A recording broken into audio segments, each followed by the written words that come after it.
Direction maintenant Bruxelles où l'on va retrouver Valérie Le Rouge. À l'occasion de ce 1er mai, Valérie, bonjour, vous allez nous parler d'humeur contestataire. C'est le nom d'une exposition peu banale qui se tient dans la ville à Bruxelles. Il s'agit de quoi exactement ?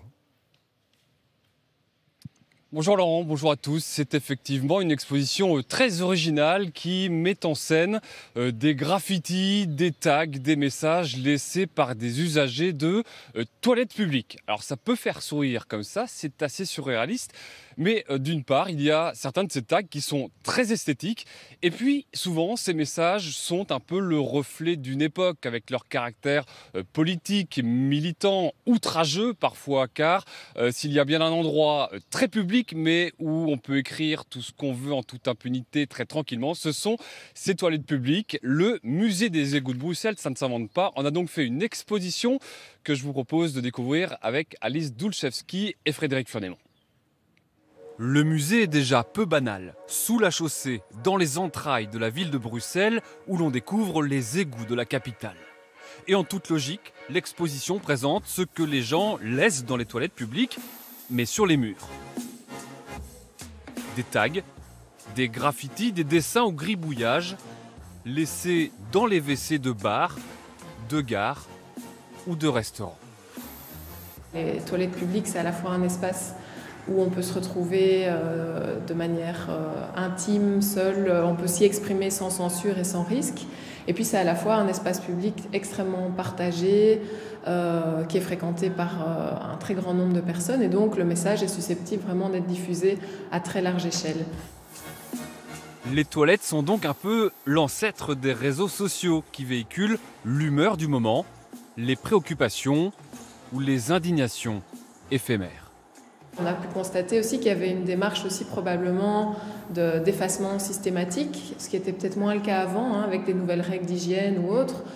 Mais malgré tout, il y a une forme de résistance et certains cafés sont assez fiers de pouvoir continuer à afficher des toilettes hautes en couleurs avec des messages qui sont là mais qui disparaissent ensuite, qui sont surpassés. Il y a des dialogues aussi. L'exposition fait parfois sourire, souvent réfléchir et surprend généralement les visiteurs. Il y en a certains pas forcément très sains, mais il y en a d'autres en effet qui sont une sorte de porte, une ouverture sur la pensée des gens qui les ont écrits, et il y a des messages assez intéressants parfois. Du coup, on trouve que les graffitis des toilettes, ça devient quelque chose qui avant c'est très très normalisé, très banal, et ça devient vraiment un instrument pour faire partager des messages. De temps en temps, les personnes écrivent des choses comme ça, juste pour donner de soi, d'avoir un message aux autres, dans un moment où on pense vraiment à rien d'autre, parce que vous êtes calme, vous êtes seul.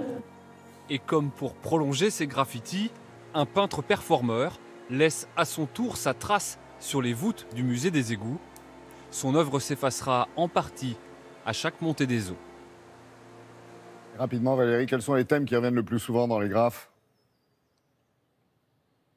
Alors je vous passe les messages à caractère sexuel, pas très intéressant. Oui. Il y a toujours grand classique, les déclarations amoureuses, et c'est assez cocasse parce que par définition, celui ou celle à qui c'est destiné ne les verra probablement jamais dans cette toilette. Il y a aussi beaucoup de messages à caractère politique, beaucoup d'anti-Trump, on a vu, des messages révolutionnaires aussi, c'est un grand classique. Et d'ailleurs, ce n'est pas un hasard si cette exposition se tient en ce moment, humeur contestataire. C'est une façon de Bruxelles de rendre hommage aussi à mai 68 où ces messages politiques fleurissaient dans les toilettes publiques en France. Merci beaucoup Valérie et passez une très belle journée, un joli 1er mai, vous et vos équipes sous le soleil de journée. Bruxelles. Bonne journée.